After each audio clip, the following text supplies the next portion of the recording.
Hello and welcome to my channel, Stories and Poems for Long Winter and Summer Nights. My name is Lucy and I shall be reading my own stories and poems. This one is called The Lottery Ticket. Before he even reached the back gate of his parents' house, Martin could hear raised voices. He wondered what the argument was about this time. Had somebody not put the top back properly on the marmalade? Or maybe it was just a malfunctioning hearing aid. "Well, what's it all about?" said Martin as he let himself in through the kitchen door. As usual, they were delighted to see him. He was a welcome break from each other's company. "How is everyone?" said his mother. "Has Chloe got over her measles?" "Yes, Mum, she's the same as when you asked me yesterday." "And what were you two arguing about?" "We weren't arguing," said Len.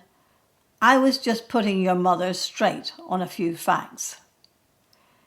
Edith exchanged a look with her son, a look of apparent resignation. But Martin knew his mother.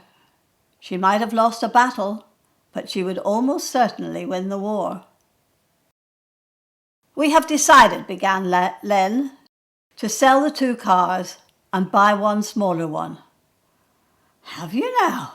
marvelled Martin, recalling his father's adamantine stance on never sharing a car. "So what happens when you both need the car at the same time?" "Well," said Edith with a wry smile, "I'll just have to wait my turn, won't I?" "And," said Martin, bent on stirring up his old man, "every time the car comes back from the supermarket, there'll be another ding in it." "Martin, stop winding your father up. The fact is we have agreed that we don't need 2 cars.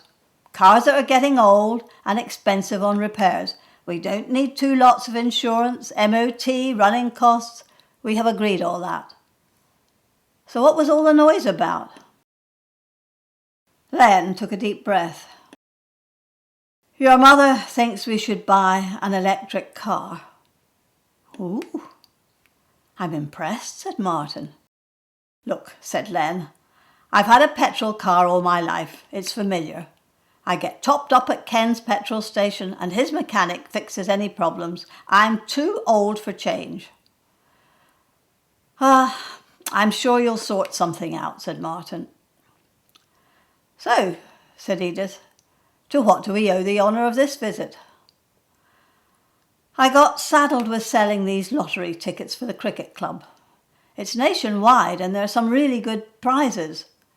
And because I'm captain of our club, I've got tickets to the big dinner where the prizes will be announced."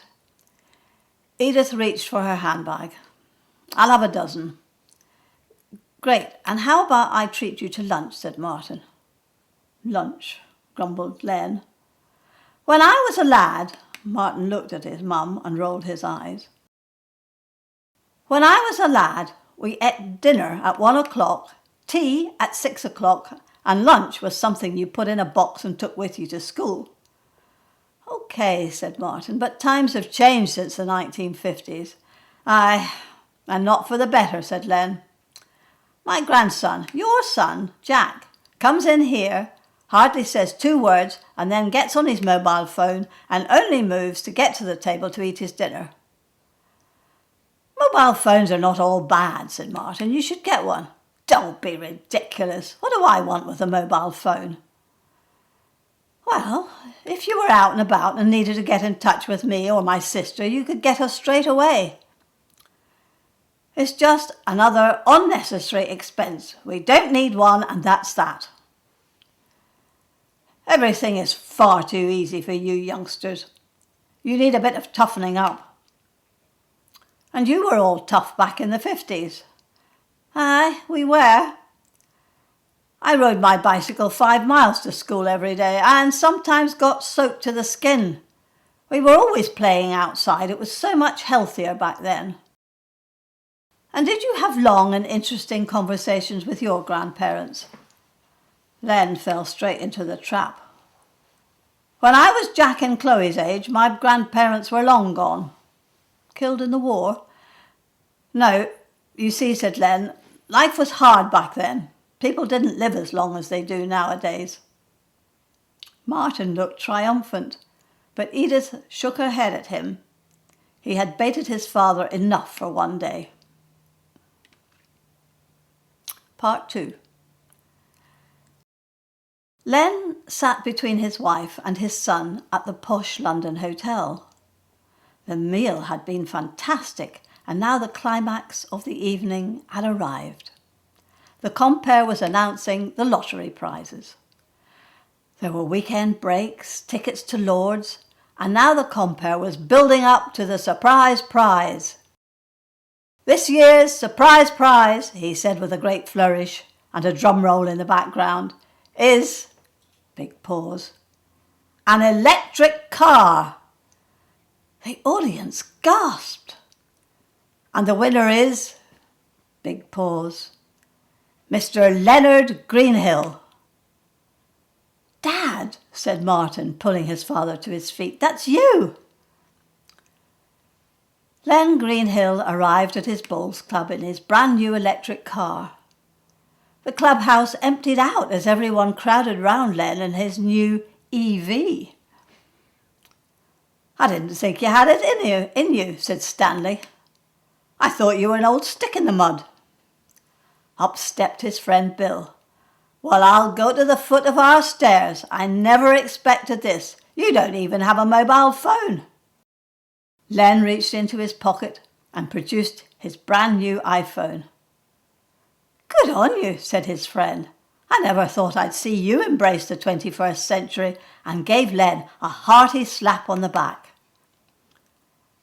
Len shot forward, waking Edith. Are you having a bad dream? Edith was concerned. No, I'm fine. Go back to sleep. Next afternoon, Len, looking a bit sheepish, said, Do you fancy going into town? I've been thinking about what Martin said about a mobile phone. Maybe it is a good idea. Maybe we do need to be contactable at all times. And we could also call into that new car showroom, the one that's been advertising EVs. I'll get my coat, said Edith. Thank you for watching.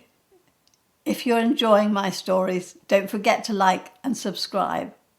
But this is all for now. See you soon. Bye.